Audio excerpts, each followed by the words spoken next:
সম্মানিত বন্ধুগণ, আল্লাহ রাব্বুল আলামিন এই পৃথিবীতে বিভিন্ন শ্রেণীর মানুষদেরকে আল্লাহ রাব্বুল আলামিন সৃষ্টি করেছেন। কাউকে ধনী বানাইছেন, কাউকে দরিদ্র বানাইছেন, কাউকে মধ্যবিত্ত বানাইছেন। বিভিন্ন মানুষকে বিভিন্ন ধরনের নিয়ামত আল্লাহ রাব্বুল আলামিন দিয়েছেন। তবে এখানে প্রশ্ন আসতে পারে, যে সমস্ত মানুষ দরিদ্র অসহায়, তাদের তো চলা কষ্টকর হয়ে গেছে। বন্ধুগণ, আল্লাহ রাব্বুল আলামিন দরিদ্র অসহায় মানুষদের দায়িত্ব জিম্মাদারি হচ্ছে ধনী মানুষদেরকে দিয়েছেন। সবাইকে যদি ধনী বানান, তাহলে কে কার কর্ম করবে?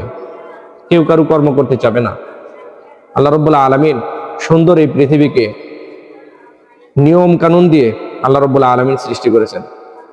দরিদ্র মানুষগুলো ধনী মানুষের কাজকর্ম করবে, সেখান থেকে কিছু বিনিময় পাবে, এবং তাদের যখন কষ্টকর জীবনযাপন করা কষ্টকর হয়ে যাবে, তখন ধনী মানুষ যারা আছে তাদের দায়িত্ব হচ্ছে তাদের পাশে দাঁড়ানো, তাদেরকে সহযোগিতা করা।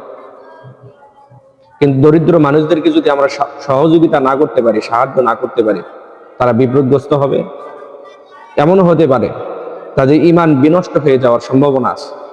এই জন্য আমাদের যারা ধনী মানুষ, আমরা যাদের অর্থ সম্পদ আছে, আমাদের উপর কঠিন একটা দায়িত্ব। এই দায়িত্ব পালনে যদি আমরা ব্যর্থ হই, আল্লাহ রাব্বুল আলামিনের কাছে জবাবদিহি করতে হবে। রাসূল কারীম সাল্লাল্লাহু আলাইহি ওয়াসাল্লাম বলছেন, কাদাল ফাকরু আন ইয়াকুনা কুফরান, অর্থাৎ দরিদ্র মানুষকে কুফরির দিকে নিয়ে যায়।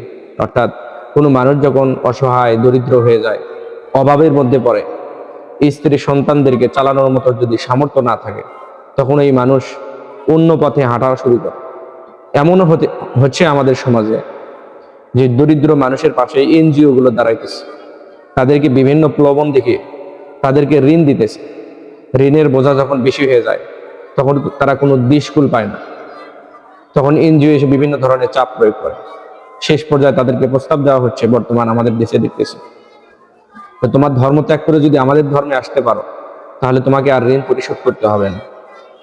তখন সে নিজের জান রক্ষার্থে, ঋণ থেকে পরিত্রাণ পাওয়ার জন্য সে নিজের ধর্মকে ত্যাগ করে অন্য ধর্ম তারা গ্রহণ করতেছে। কিন্তু আমরা বিত্তবান যারা আছি, যাদেরকে আল্লাহ রাব্বুল আলামিন অর্থ সম্পদ দিয়েছেন, এই সমস্ত মানুষ তাদের পাশে দাঁড়াচ্ছি না, তাদেরকে সহযোগিতা করতেছি না। এই জন্য আল্লাহ রাব্বুল আলামিনের কাছে জবাবদিহি করতে হবে। আল্লাহ রাব্বুল আলামিন কোরআনে পাকের মধ্যে বলছেন, ইয়া আইয়ুহাল্লাযীনা আমানু আনফিকু মিম্মা রাযাকনাকুম মিন ক্বাবলি আন ইয়াতিয়া ইয়াউমুন লা বাইউন ফীহি ওয়ালা খুল্লাতুন ওয়ালা শাফাআ। হে ঈমানদারগণ, তোমাদেরকে যে রিজিক দিয়েছি, যে অর্থ সম্পদ দিয়েছি, এখান থেকে তোমরা ব্যয় করো সেই দিন আসার আগ মুহূর্ত। সেই দিন অর্থাৎ যেই দিন কোনো বেচাকিনা না আছে, বেচাকিনা না আছে, কোনো বন্ধুত্ব না আছে, কোনো সুপারিশ। সেই দিন আসার আগ মুহূর্তেই তোমাদেরকে যে রিজিক দিয়েছে, এই রিজিক থেকে ব্যয় করো। সম্মানিত বন্ধুগণ, আমাদেরকে আল্লাহ রাব্বুল আলামিন বিনা চাওয়াতে অনেক অর্থ সম্পদ দিয়েছেন।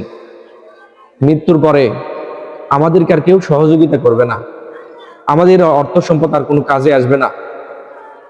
সেই দিন আল্লাহ রাব্বুল আলামিন ছাড়া আমাদের কোনো উপায় হবে না। আল্লাহ রাব্বুল আলামিনের কাছে আমরা খালি হাতে দাঁড়াবো।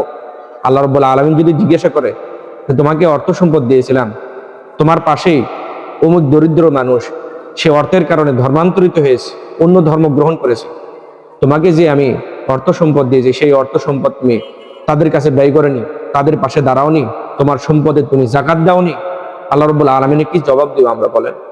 আল্লাহ রাব্বুল আলামিন যদি আমাদেরকে দরিদ্র ঘরে পাঠাইতেন, তাহলে আমাদের হালতটা কি হতো? আজকে সম্পদ পেয়ে মনে করতেছি যে এই সম্পদের মালিক আমি। না, এই সম্পদের মালিক আমি নই, এই সম্পদের মালিক আল্লাহ রাব্বুল আলামিন। আমাদেরকে আল্লাহ রাব্বুল আলামিন নিয়ামত হিসেবে দিয়েছেন। সে যেখানে ব্যয় করতে বলেছেন, সেখানেই আমাদের সম্পদকে ব্যয় করতে হবে। আল্লাহ রাব্বুল আলামিন এই কথাটি বলতেছেন, ওয়া আনফিকু মিম্মা রাযাকনাকুম, তোমাদেরকে যে রিজিক দিয়েছি, যেই সম্পদ দিয়েছি, সেখান থেকে ব্যয় করো। অর্থাৎ আল্লাহ রাব্বুল আলামিন এই সম্পদ, বাড়িঘর, টাকা পয়সা, জমি জমা সবকিছু আল্লাহ রাব্বুল আলামিন আমাদেরকে দিয়েছেন নিয়ামত হিসেবে, এখান থেকেই ব্যয় করতে বলতেছে। যদি তার কথা না মানি, আল্লাহ রাব্বুল আলামিনের কাছে জবাবদিহি করতে হবে। সেদিন আর কোনো বেচাকেনা থাকবে না, সেদিন এই অর্থ সম্পদ আমাদের কাছে আসবে না, সেদিন কোনো বন্ধু বান্ধব আমাদের উপকারে আসবে না, সেদিন কেউ আমার পক্ষে সুপারিশও করবে না। আল্লাহ রাব্বুল আলামিন আমাদের সকলকে বোঝার তৌফিক দান করুন।